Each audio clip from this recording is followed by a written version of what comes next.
Good morning, all. Thank you for joining us here. I'm holding this press conference today to update you on some of the enhanced protective measures currently being put in place to safeguard Bermuda against the threat of COVID-19, and to provide you with an update regarding where we are with respect to our preparation efforts. Protecting the health of Bermuda and their residents is, of course, the government's primary objective, and this includes taking steps that are internationally recommended to ensure the protection of the public from serious health risks, including COVID-19. And as we have already shared with you previously, arriving travelers will undergo a travel risk assessment upon entry into Bermuda and could have their health monitored and their movement on island restricted for up to 14 days. Those who have spent time in jurisdictions considered at very high risk will be given health instructions for follow-up and monitoring for 14 days. There are government officers at all ports of entry to assist with managing the situation, and port officials are in continuous communication with the Ministry of Health's Epidemiology and Surveillance Unit. Following on from those efforts, we are currently looking at ways to enhance the reliability of customs information from travelers entering Bermuda. We want to ensure that all customs officers will ask the same appropriate questions on all arriving passengers. Consequently, we are also in the process of finalizing travel forms for arriving passengers, requesting specific travel details such as where they have traveled and when. An incomplete disclosure of travel history could lead to a potential health risk for our community, and therefore we want to appeal to every traveler to please be truthful when you fill in these forms and when a custom asks you about your whereabouts and your travel history. Additionally, we are already in the process of creating publicly displayed information for healthcare facilities, which can be used to protect those facilities from illnesses, such as posters encouraging people to call ahead prior to entering that facility if they feel unwell with respiratory symptoms. Yesterday, I announced that the government is actively resourcing extra supplies of hand sanitizer for the island. And once on island, they will be available at government offices and will be distributed throughout our community, starting with at-risk segments of our community, such as the population of seniors.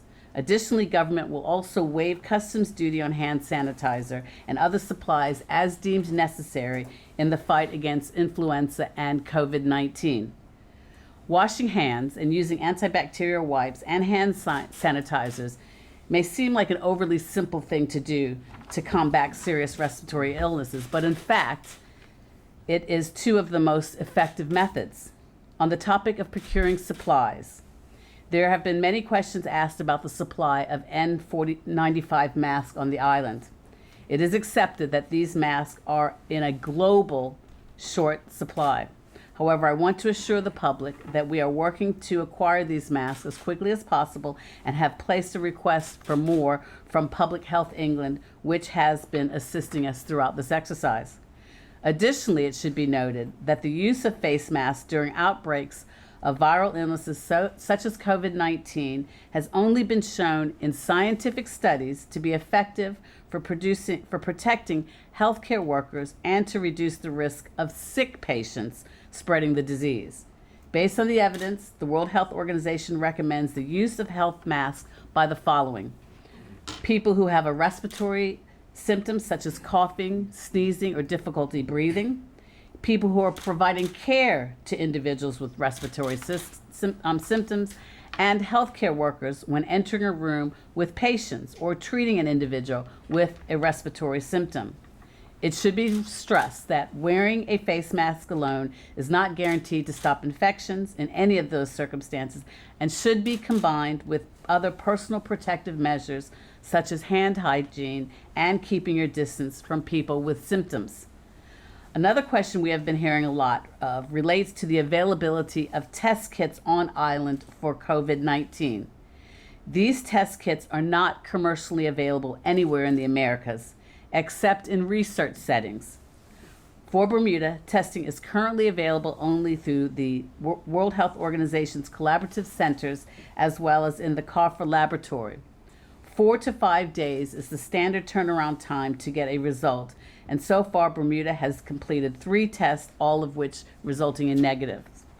We are exploring additional testing options through Public Health England and the World Health Organization, and can give full assurance that the government will obtain the necessary equipment as soon as it is available so that tests can be conducted locally.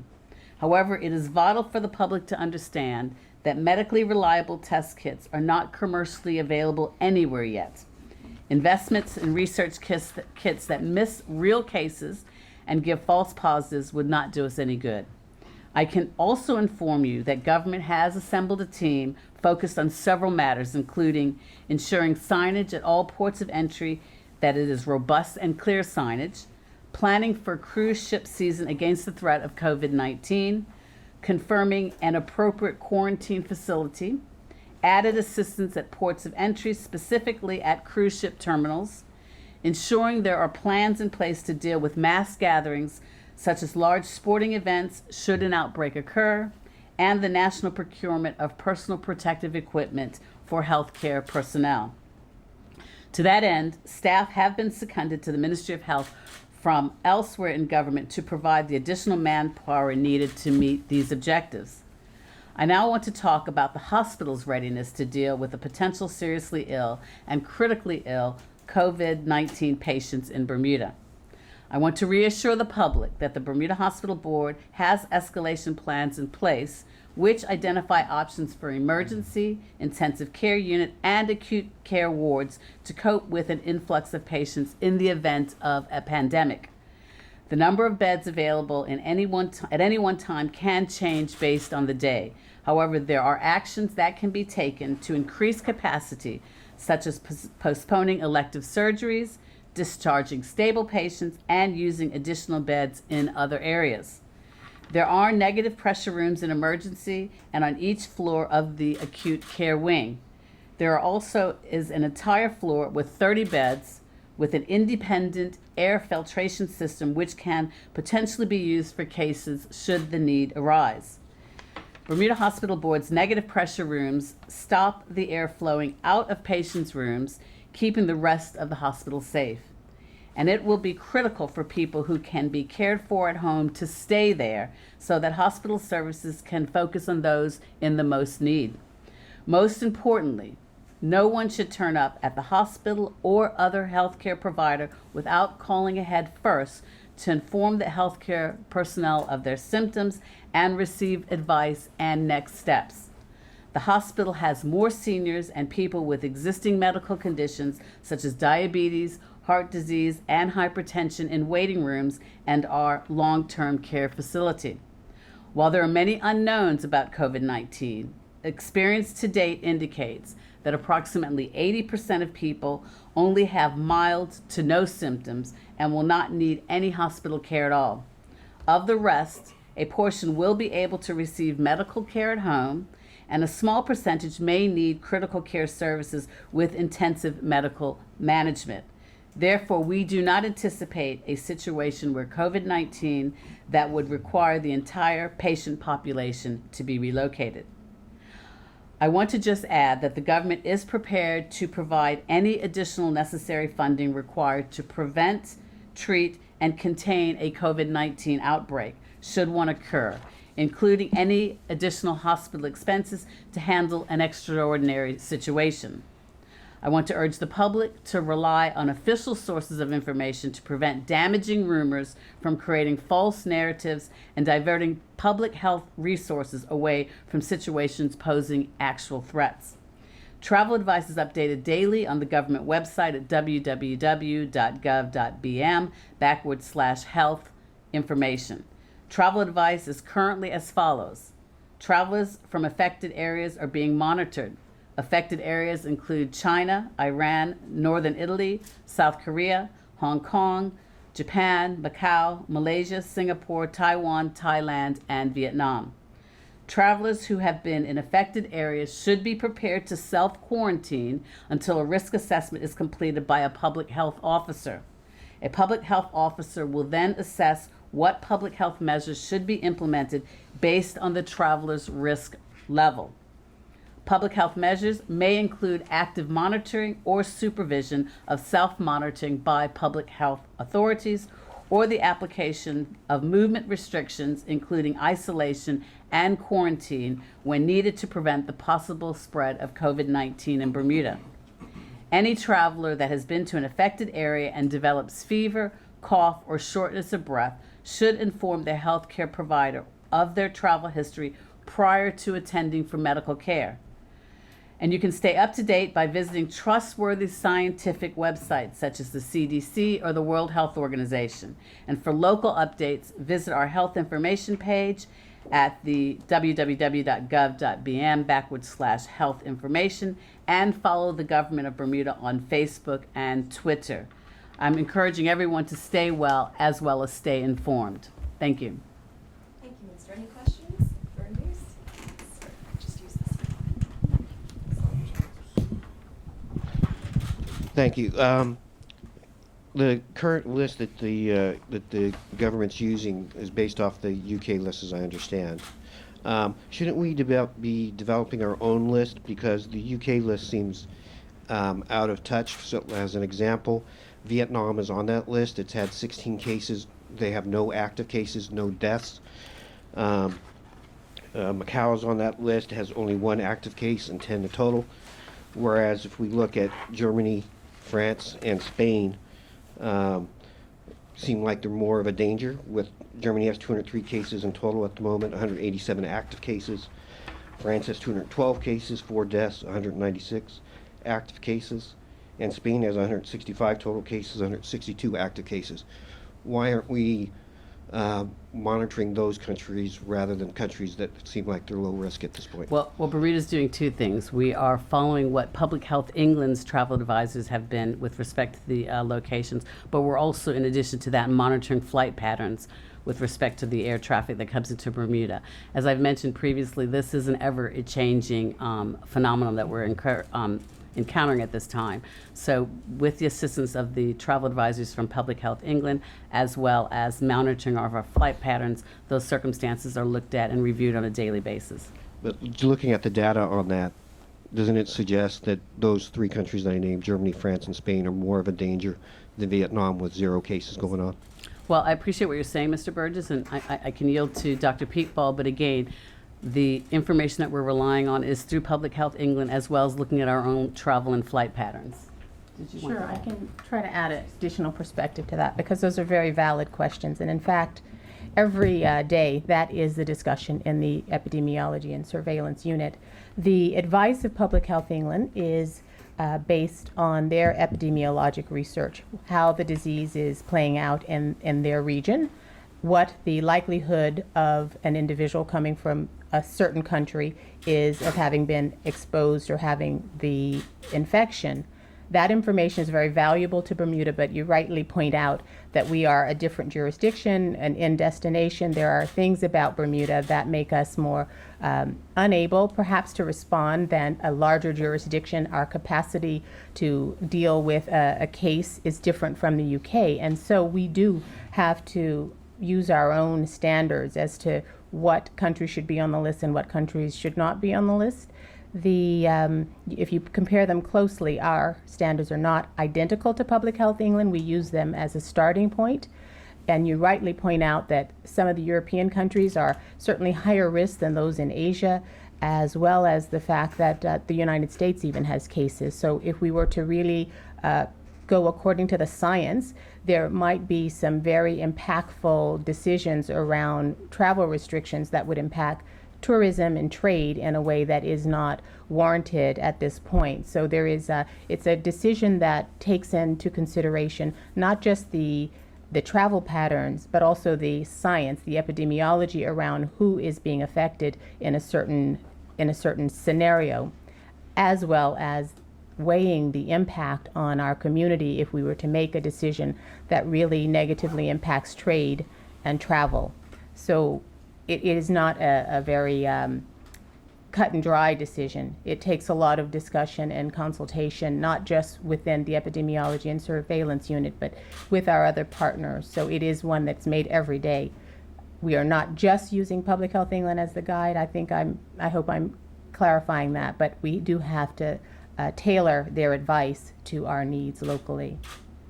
It sounded like a little bit like trade considerations or. What, trade? Yeah, because you talked about our trade partners that. Well, that's always a consideration. The well-being of the island depends on not just the health aspects, but also the economy and many other social factors. And so they really do have to be weighed. Yeah.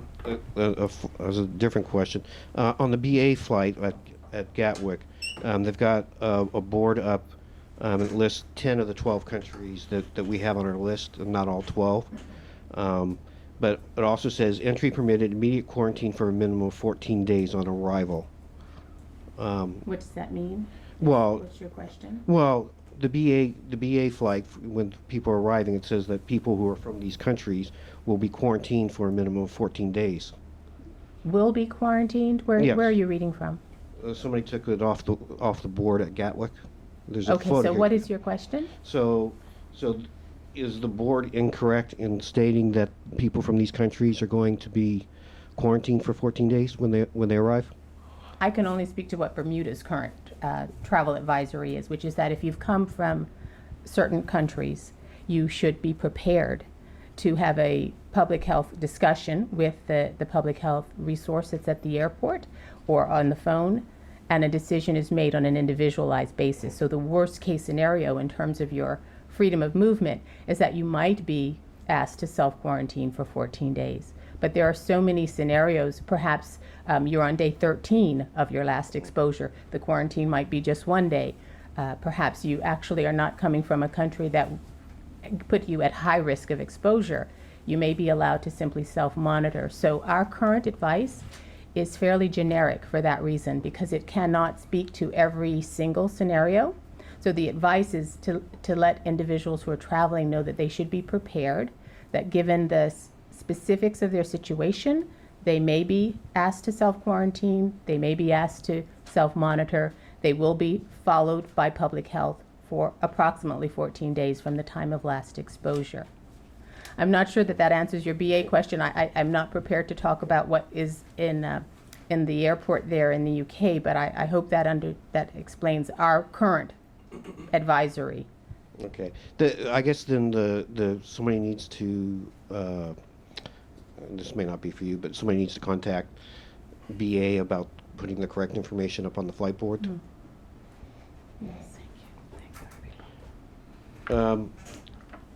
One last question. After people have been assessed, it talks about, because we're following the CDC measures for self-isolation, is that correct? Yes. That is correct. Okay, all right. So on the CDC website, they talk about, after they've been assessed, it talks about active monitoring or supervision or self-monitoring by the public health officials, and then they could have either their movements restricted, or they could be isolated. So of the cases that we've had to go for isolation or For testing, self-monitoring, you mean? yeah, self-monitoring after they come, how many have fallen into the category of having their movements restricted, and how many have fallen into the category of being isolated? I did bring some information with those numbers with me, but as I pull it out, what I would like to say is that the advice from the CDC is very useful to us, because that health system, the U.S. health system, is very familiar to us. Patients come from Bermuda to the U.S. health system. We find the advice quite relevant to this setting, and so we have followed it. It's hard for me to talk and look for it at the same time, so let me just answer your question. The advice from the CDC allows for a risk assessment to occur. That is, those in a high risk category of exposure, those in a lower risk category of exposure. And so, as I was describing previously, if you're in a lower risk category of exposure, the requirement is that you would simply self-monitor. You can go about your life. You have to pay attention to your well-being, how you're feeling, whether you're developing symptoms of cough or of fever, and so you're independent. On the other hand, if you're in a high-risk situation of exposure, possible exposure, there will be a request that you self-quarantine, and that is because some of the symptoms are not very prominent, and individuals can possibly be infected and not be aware of it, and the natural history of the disease, the level of infectivity is not clearly known. There may be some asymptomatic spread. So if you're in a high-risk exposure, if you have a high-risk exposure history, you really should be self-quarantined. And so the advice, while it's generic, it does go some ways in risk stratifying so that everyone doesn't have the same level of social disruption. It's based on their risk. And you were asking how many people have we monitored, and I thought I actually had brought that bit of information, but it would appear that I did not. So we can get that for you. Our epidemiology is keeping track of it, but I seem not to have picked it up. I can say roughly 95 individuals have been monitored through the airport. Approximately 29, as I recall, required active monitoring. And at this time, the number is something like 4 or 5 people are still under active monitoring. That process expires after 14 days, so people are constantly getting on the list of monitoring and constantly falling off. But I do know that the numbers 95 have been managed so far in that fashion. Question from the Royal Gazette? Good morning. Oh. I'm not sure who these are best for, so whoever So wants I'm to happy jump in to would be great. Someone else a chance. So just to confirm, there are no current travel restrictions in place in Bermuda, is that right? Yes, that's correct. No travel restrictions. tra- It's a matter of logistics. We have just the travel advisory that was mentioned before. Okay, are any travel restrictions planned or forthcoming? That's being considered, and that's- I was going to pass it on to someone else to Do you want give to you the details. Okay. So we've had a look at international, what's happening on the international scene in other countries. And how it works is we have the Public Health Emergency Response Team, which is chaired by the Chief Medical Officer. And I was assigned to do some research, and I've made the recommendations on what we should do following international and regional guidelines. The Public Health Emergency Response Team will then raise those recommendations to the Minister, which will go to Cabinet, and the Cabinet will make that final decision. So that's where we are today, which is hot off the press, and we expect to see some news coming on what Cabinet says yes or no to. Okay. Apologies, your name is, sir? So I'm Steve Cosham, I'm the National Disaster Coordinator. Can you tell me about what those recommendations are then that you've submitted? Well, it's going to be recommendations on travellers from countries or flights from countries. Mm-hmm. What they are specifically, Yes. that's gone to Cabinet, so it's Cabinet's purview to look at those first. Okay. Wanted to talk about, if I could, quarantine and self-quarantine. Are there any considerations in place? So everything that's being done as far as quarantining at this point is self-quarantine, correct? Correct. Is there any thought that that is going to have to be accelerated or advanced to required quarantining at any point? Yes, the practical considerations weigh heavily in this. That is to say, for residents of Bermuda who need to be quarantined, there is no need to create a new environment for them to be quarantined. Home quarantine has been shown to be quite adequate worldwide and quite practical, as opposed to putting people in special facilities.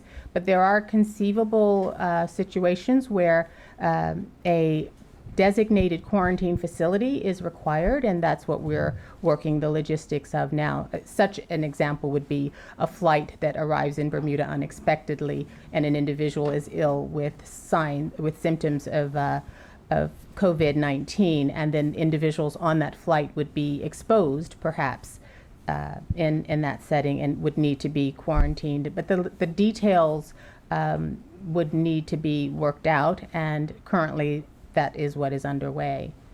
Sorry, the details would need to be worked out of a Quarantine facility So there that is is no- appropriate. There are considerations for several facilities on the island, I think approximately 10. So Can there you are possible locations. but- provide what locations are these being considered? Those are matters that are under discussion right now, so I'm not able to give the details of that. Is That's there- part of the information that is being presented to the minister. You and said that they're cabinet. under consideration. Is there a reason they haven't been nailed down as to where this facility would be? I couldn't answer that question for you. Yeah. Okay, so every small island jurisdiction is going to face the same problems. We don't have unoccupied facilities that are turnkey, ready to go, that can be used for isolation facilities. If we look at private facilities, people would say, let's use a hotel. There isn't any hotel or small guest room on this island that would turn around and say, sure, bring in people with suspected COVID-19 and we'll look after them, because of the stigma that would have. So it really needs to be public facilities that the government owns, or Aquango owns. So we've sat down with Works and Engineering. We've had a look at all the 1,500 properties, I think it is, that government manage, and we've identified the top 10. So where we are now, the recommendation is a small team of people consisting of health, Works and Engineering, security and disaster management. Look at those 10 facilities, and we assess what work has to be done. There is not a turnkey facility ready on the island. They are in varying states of repair. We've looked at ones which are almost ready to go, but they will take budget and they will take time to get up and running. So we are actively looking at those 10, and they're going to be different classifications. There could be a facility for a single traveller, it could be for a family, and the bigger facility we have would be up to about 20 rooms. And that's where we are right now. So I would imagine in the next few days, as this matures, we'll have more information on this. Can I just add something actually to that? And thank you, Steve. One of the comments that Steve just referred to was with respect to the budget. And I've been given assurances not only from the Premier but also from the Minister of Finance that though, as the Minister of Finance would indicate, we don't have a blank check, money is not an option. The Premier has assured us at the Ministry of Health that whatever resources are required to ensure that we address this measures properly and adequately according to international recommendations and so forth with respect to COVID-19, including the establishment of quarantine facilities, the securing of hand sanitizers and the like, that is not an option. So there would not be, that is not an obstacle. Sure. Maybe my last question then. How many ICU beds are there at King Edward Memorial Hospital? Thank you. Currently, we have in the intensive care unit, the adult intensive care, we have 9 intensive care beds. 9? 9. Okay. Sorry, your name is, sir? Dr. Richmond. Dr. Richmond. Thank you. Appreciate that. Hi, good morning. This question's probably for Dr. Richmond as well. How many mechanical ventilators are currently available at the hospital for those patients in critical care? Obviously, the 9 intensive care beds have ventilator capacity. We have additional ventilator capacities which are housed in the operating theatres. We have ventilator capacity in the emergency department, and we have, I believe, 4 additional ventilators which are maintained and functioning, but not in current use. Are there any plans to place orders for more ventilators, or is it on a needs basis? Well, in terms of, it's not just a matter of the ventilator capacity, it's the staff that are able to manage those ventilators on a round-the-clock basis. So currently, we have more capacity than has been required. But in terms of how do we escalate that going forward, it's not just about kit, it's around personnel as well. How many staff members are capable of operating those machines? I'm unable to answer that in terms of specific numbers, but I could return with the appropriate answer in the very near future. Just one last question. Can the hospital isolate COVID-19 patients from the rest of the hospital, or is there a plan in place? The hospital is exceptionally well provided for. It has a number of what we call negative. The minister referred to this in her presentation. Has a number of what we call negative pressure rooms in the acute care wing, as well as in our intensive care unit. So we have 11 negative pressure rooms, which for any jurisdiction is a significant number, but for a small jurisdiction such as Bermuda, we are well served in that regard. And what's the availability of protective equipment, masks, gloves for staff? Well, currently we have a ready supply of protective equipment, of what we call PAPR masks, which are reusable protective devices for the staff to use. We have a supply of disposable gloves, gowns and masks, and we are always looking to make sure that we have got a good supply chain for those to be replenished. And would the Lamfogo unit be a place to be considered should the need arise? Absolutely. In terms of the hospital provision of care, obviously, as already been alluded to, the vast majority of COVID-19 cases do not require hospitalization, but we stand ready to escalate appropriately, and the urgent care centre at Lamfogo is part of our footprint and would be used appropriately. Okay. Any further questions from the meeting? Hi, I was just driving. I heard your talk on the medical ventilators. I counted there's probably a handful, maybe 20, and the R0 on this is quite high. We're hearing that the critical cases are about 7%, 5-7%. If you had 50% of your population infected, what would that mean in terms of the caseload for those needing critical care and ventilators? You'd be talking in the hundreds, right?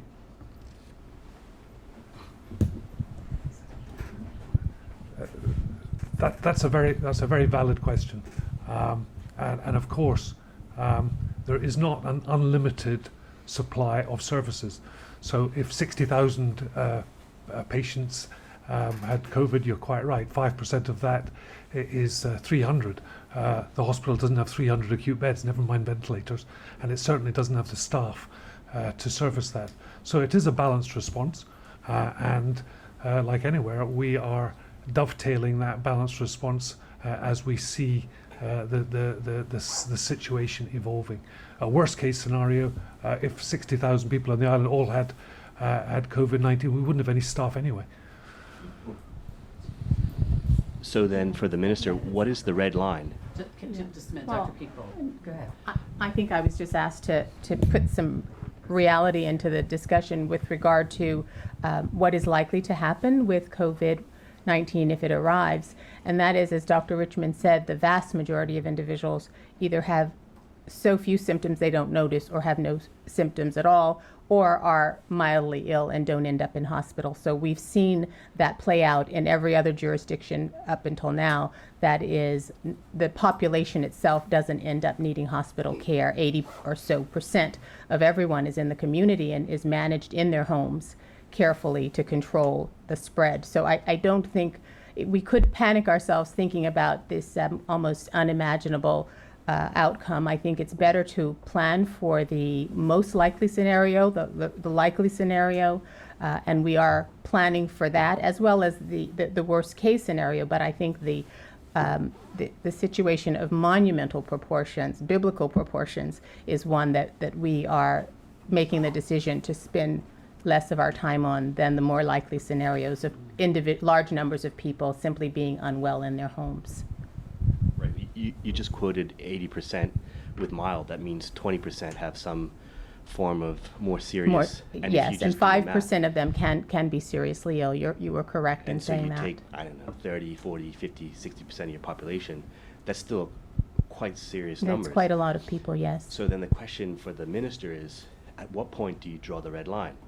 You're an isolated country. you can isolate yourselves.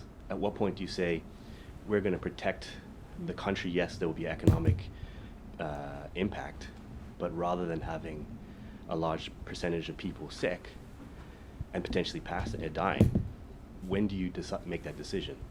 Well, I know you just arrived, and that was a question that was asked a few moments ago, about a half an hour ago, actually.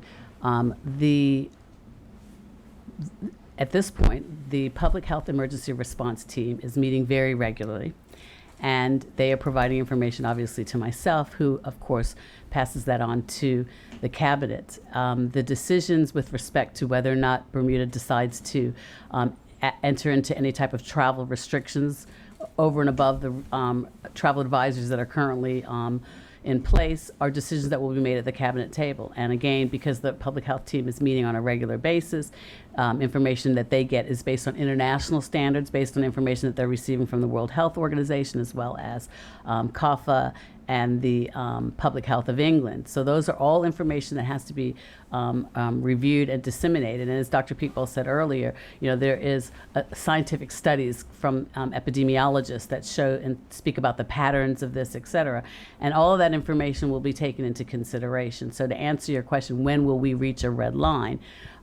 We haven't reached a red line, but those are all the considerations and the expertise of all these people behind me and behind in other ministries and departments that aren't actually physically here is being brought to bear as to decisions that will be made.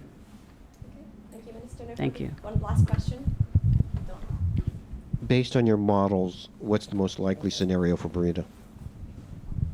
Models of what? I'm sorry. Sorry, of disease patterns in other countries. Sure. I can try to paint a picture. Our expectation is that at some point with the travel that occurs in Bermuda and around, and we're part of the global community, COVID-19 would arrive. And as in 2011, when H1N1 arrived on our shores, there are individuals who are unwell and need the care of their family physicians. There are individuals who get sicker than that and need hospital care. And on rare occasions, individuals die. There is the possibility of death. And I think it's for that reason that we stress that it's important for us as a general population to right now aim to be as healthy as we possibly can.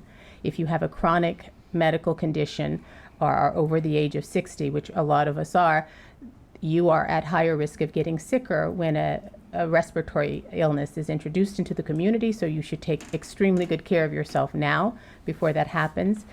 All individuals should make an effort to protect their immune system by getting adequate rest, good nutrition, taking their medications if they have a chronic illness so that they don't end up needing hospital care in a situation where there is an infection on the island and the hospital needs to be protected from preventable causes of hospitalization.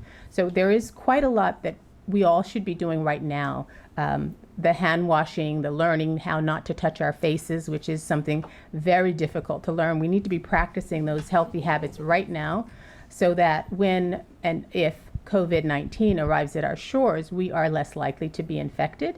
And certainly if we've taken care of ourselves, we're less likely to get critically ill. But the world has seen this before many times and will continue to see it. And I think it is important to recognize that there's a lot to be done before a novel virus arrives to maintain one's general health and to make habits that are going to be useful in that setting. I would like to stress that that's what we should put our energy and our focus our time on, because that's what we have some power over, rather than spooking ourselves needlessly or panicking ourselves. Prevention is very powerful, and I think it's important that people focus on that at the moment.